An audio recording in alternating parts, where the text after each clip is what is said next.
So you can start with that part that feels bad, but that while it's yourself, it's really not a part of yourself. So start with that part that you said. Okay. Unlike in the past, now what I feel is like inside my head there is two two separate senses of feelings and thoughts, and one is what I would call, to simplify it, very bad self. It's it actually doesn't feel like a self, but it feels like a clutch of bad sensation and feelings. And there is another one that arose more recently that appears to have a more crystal clear individuality, and it looks at these emotions from a very safe distance. Um, it's not all the time I can maintain this like safe distance and balancing. And sometimes I get caught off guard, and what happens is, instead of like one towering over the other, I just feel bad. But I just feel bad, you know. There's no more distinction between the bad and the I. But when I am on top of myself, there's this distinction of the I and the bad, you know. Yes, And I do. that's a very recent thing. I don't quite recall any other time I felt like that. I would call that good progress, Okay, and I'll explain to you why in a moment. But I'm okay, continue on. okay. Um, I think the main stuff that I started like perceiving is related to the sense of self itself, because I feel there's a different self every time a different person calls me. Like if it's my mom, for example, which is a person who I have a strong memories and strong emotional connection, it will arise in a sense of a very particular self. But it's if it's my dad, it will be another sort of emotions.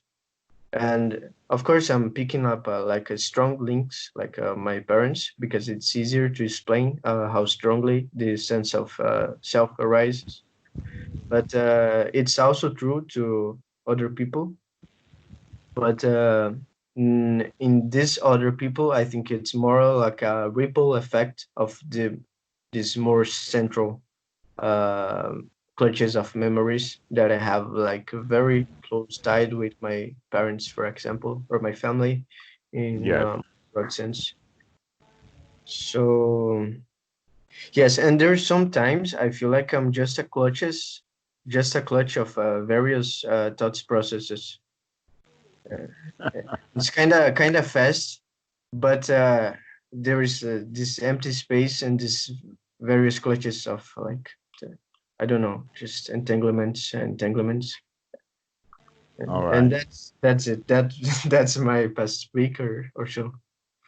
Well, I would like to first off, for what you have been doing and talking about, congratulating you for, in fact, beginning to wake up to what is referred to in some psychology quarters as ego states. Mm, And that normally the ego state that people stay in, because it's kind of learned behavior, but it also is based upon instincts. Very instinctual behavior that has a lot of learning base on it to promote that, and that we tend to stay. Let us say we spend more mind moments in that ego state. But there is another ego state which we don't really pay much attention to that is kind of a higher mind. And this is what is referred to as the adult ego state, and it really has to do with the frontal cortex, that which makes us human. And then we have a third ingredient that's based kind of on the language, and it is also very instinctual, but that the instinct that it manages is the, let us call it our society or nesting or herding instinct. Mhm. And that has to do with you got to follow the rules, you got to go along to get along. And so Eric Berne, who was a student of Freud, changed Freud's system from Mm. ego, Yes. superego, and id down to parent, adult, and child. And this is exactly what you're talking about now. You're beginning to see that this bad feeling child ego state, which is actually more primitive in the mind, is who a lot of us identify with, that that's who I am, to where in fact they're missing out on other aspects. That in fact you are a combination of things, and those things are in communication with each other, which means they're evolving. So yes, you are right. You are not a thing, you are a process. Mm-hmm. Yes. And that process is an intercommunication and dialogue between these three aspects that can be called ego states. Now, the Buddha didn't talk about this very much, and he didn't refer them like this. If someone can find a sutta, I'd really like to see it. But he does talk a lot about it in the sense of the feelings, and that Vedana is actually much more um, that child ego state, as well as, in fact, the Pali word chitta is referred to as the lower part, because when the Buddha is actually talking about the higher mind, the word is manu. Okay, an example of that, when he knows that he can clean his mind out, that kind of mind, the word is manu. Okay, but when we talk about chitta nupassana or sita nupassana, we're actually talking about a different part of the brain that has both thinking or talking and feeling. Okay, so we can actually break these things out as talking to ourselves, feelings and reactions. And then this third part, which is much more sensory aware, is what's going on, to look at what's happening. This is the part of the mind that makes us human, and that human quality, actually, you could say, is the ability to connect dots, the ability to project the future. You see, dogs don't have much of a future at all. They don't have the capability, they don't have the mental wiring to do the kinds of things that we do. And if we're only doing that,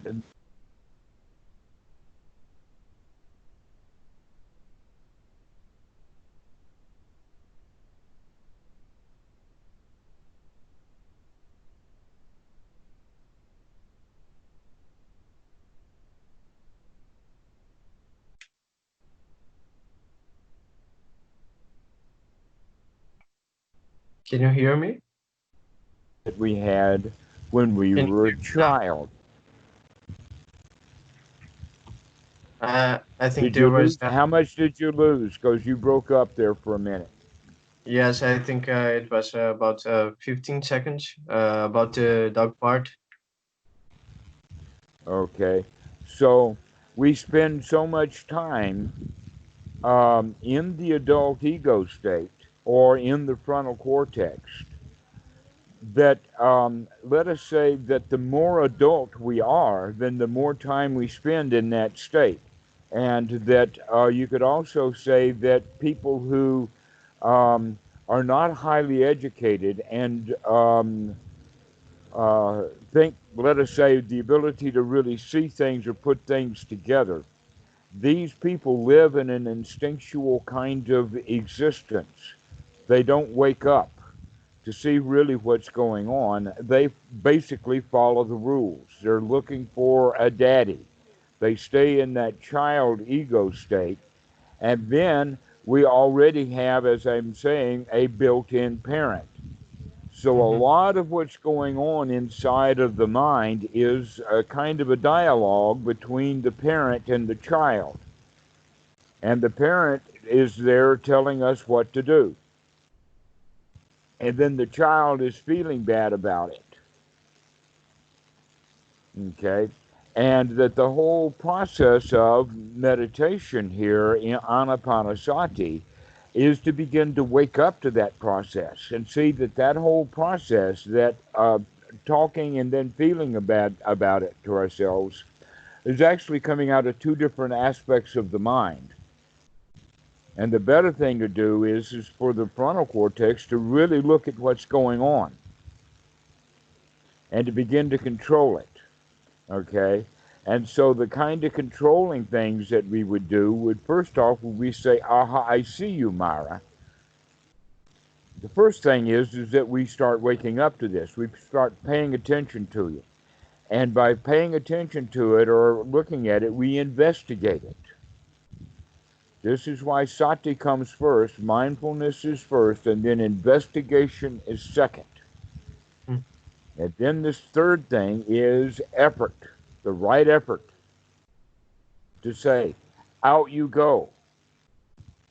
This battle between the parent and the child that is within us all.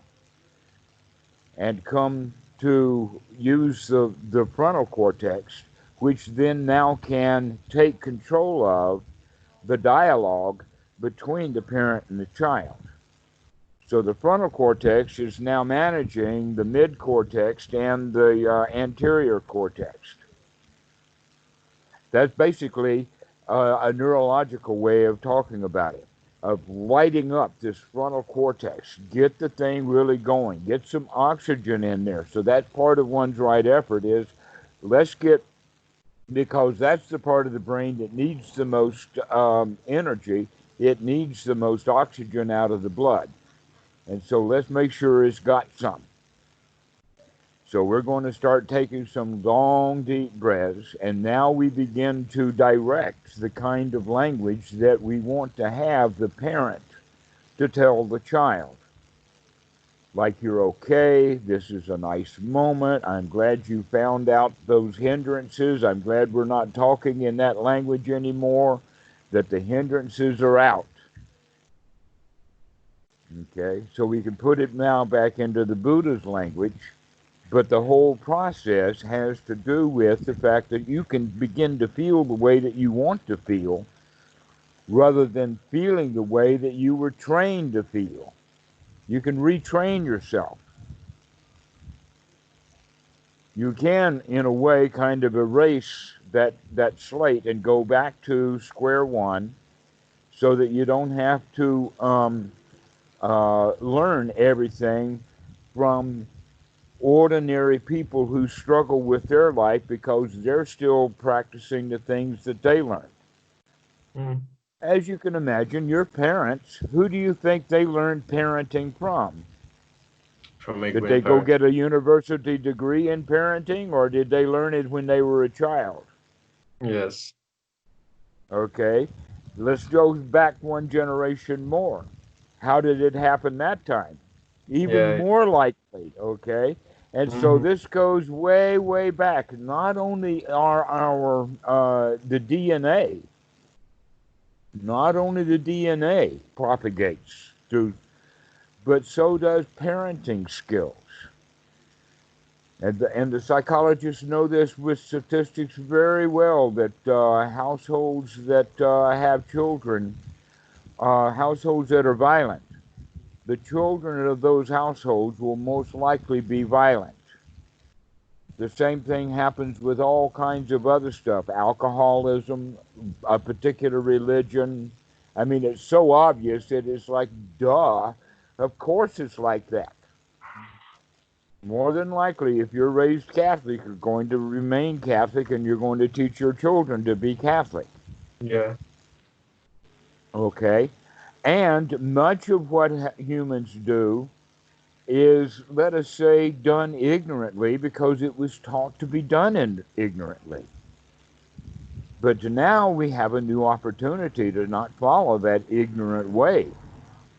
Now it's time to wake up and be the first generation, or the first person in your family, is the way that they say it, to ever become liberated from the family. Mm-hmm. And so, what you're experiencing is absolutely correct. You're spot on. In fact, now that I'm telling you about that, you can say, yeah, that's kind of the way the mind works, doesn't it? Yeah. Yeah. Yeah, that Absolutely. Freud was not wrong on that. And the Buddha was not wrong that the mind actually kind of does work that way, that we can wake up and we can begin to direct the thoughts that we want to have based upon wisdom, Mm-hmm. or we can let the kind of thoughts roll on that we're just used to having. And that dialogue is basically a dialogue between the old stored data that is referred to by Byrne as a parent ego state, and we can see that connection because that's where we got a lot of that stuff. Yes. And so we're talking to that more primitive part of the brain that is the source of all of our emotions and feelings, Yes. except it's the source of all of the emotions and feelings. And so we can look and say, well, some feelings are pretty good and others are exactly the opposite of that. An Mm-hmm. example of that would be like fear. The opposite feeling is a feeling of security. Yes. Okay? Um, the feelings that are associated with anger and frustration and not liking something, which is dukkha, the opposite of that is the feeling satisfied. Mm-hmm. And these are actual feelings. And so we have a group of feelings like frustration and anger and sadness and grief and despair and uh, deep fear, shallow fears, anxieties, all different kinds and grades of things that are uncomfortable feelings that generally arise because of the dialogue between the parent and the child, where the Mm-hmm. parent is harassing the child because that's how we were raised. Yes. You Yes. know, Of course. when we were little, when we were little kids, look at little kids, 3, 4, 5 years old. Maybe five's getting a little late, but 2 and 3, the kids are really curious. Mm-hmm. Even the little girls will take the heads off of their dolls, take their clothes off, try to put this dress on that doll. The guys will take the wheels off the truck and try to put the big truck's wheels on the little truck and things like this. We Yes. just experiment and play and do all kinds of things, and sometimes we do things like writing on the wall. And then when mom comes in, she gets really unhappy. Well, Yes. then now what we do is we remember the dangerous moments. We remember when things are in peril, and we don't remember so much the good times. Yes. Mm-hmm. But we did have good times then, and in fact, we do have occasionally good times now. Sometimes we can sit down and enjoy a meal. Sometimes we can sit down and watch TV and completely get our own self out of our own mind. Okay? So we have that little good points. But now what we're going to do is start to cultivate those intentionally so that we have more and more and more good moments. So that when you do recognize this dialogue, you can begin to change it. You say, Mm-hmm. aha, I can feel good about this. I don't have to feel bad. Aha, I caught you, parent ego state, yapping on. Here's something better to yap about. How good Yeah. this moment is.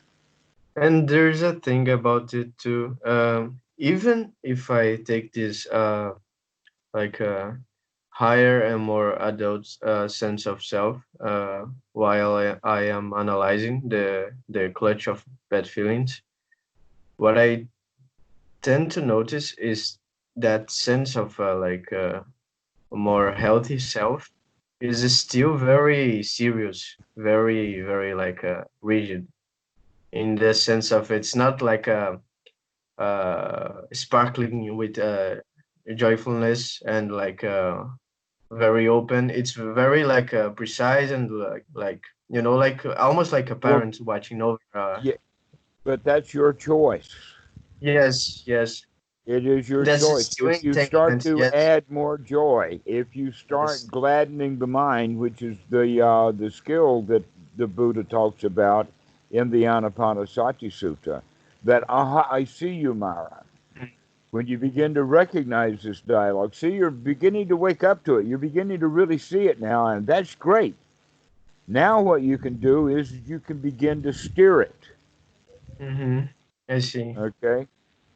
Because Now that even you that is a construct. I see. I see. Okay, and so the way that you want to steer it is in the direction of giving the child ego state um, something delightful. Allow the child in you to become delighted. Yes. Yes. Delighted, in fact, with this practice. Wow, Anapanasati is such good stuff. Wow, I like it. Yeah. Okay, so you become delighted with what you're doing. This is a quality that brings that child into that state of delight. Also has the quality of success. It has the quality, yeah, you can do this. You can come into a state of delight. Mm-hmm. And so now we're beginning to practice all of the points of the Eightfold Noble Path of right view, right effort, sati comes first, and to now right attitude. The right attitude is being delighted. The right attitude is being a winner. The right attitude is being pleased with the state of mind that you're in. And then, so that's also a skill to be developed. Yes. Yes. Mm. But you're making good progress. Thank you. Thank you. You're waking up to something, and that's really great. Thank you. Uh, there's a thing I think when I do meditate, I feel like I have more. These perceptions came all in the state of investigation, but I notice I have to make them more in balance with the joyful states of mind, and I notice I spend like more time investigating. I like identify very much with this aspect of like tearing things apart and analyzing them. And I kind of like sometimes just forget about the gladdening part, which is a vital one. And it's so easily overlooked. Oh, sorry. I'm back. I'm back. Okay. Yes, that's in fact correct. For some reason that seems to be the one that's left out. Hmm. In fact, the two that's most often left out is the deep breathing. Yes. The long, Yes. slow, deep breathing is easy to be left out, and the gladdening of the mind are the two things that normally are left out. Mhm. And that these are skills that need to be developed. And so the part of the sati is to remember to do that. Yes. So you continue to do that, but now you're going to be adding more joy, more joy. Think of Okay. it as kind of a gift to the inner child within you. I Give see. yourself some joy. Allow yourself to feel delighted, to feel Does really good. if I visualize this, it actually helps, or it's Yes. an important thing. Actually, visualization kinds of thoughts are thoughts, just like Hmm. verbal thoughts are thoughts. Hmm. And feelings are also a kind of thought. So, if the feelings are a kind of thought, then not only do you visualize, say, giving the child a hug, you can feel like you're giving yourself a hug, and you can feel the feelings of the warm hug. Yes. Would you go so And much as there's not much words that need to be said. You don't even need to say the word hug, but you can say something like, yes, mm. yes, the feeling itself, yes. I'm actually doing it with the aha Kauchumara. I have like a feeling attached to this phrase now.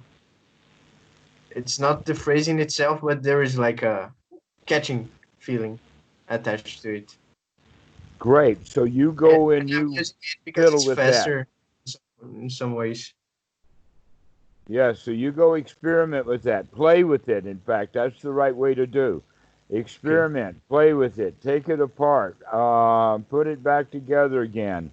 That whole quality of that, yes, you can give joy to the child through these other ego states.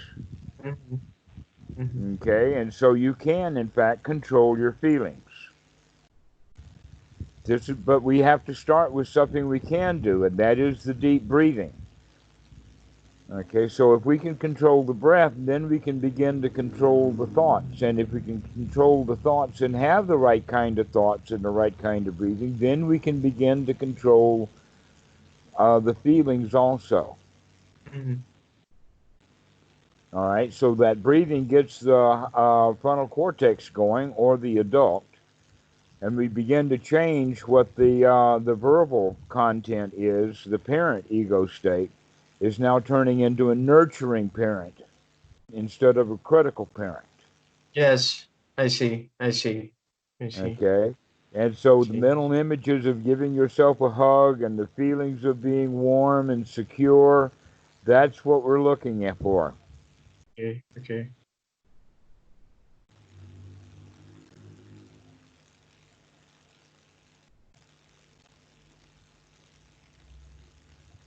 So you go try that. You go practice it and give me a call back, all right? Because you're making good progress now. This is Okay. excellent. I will do 2 more sessions today, and then I'll go to sleep and do a lot more tomorrow too. Okay, excellent, excellent. Okay. All right, Arthur, go All for right. it, boy. Good to see you. Thank you. Bye bye. Bye bye.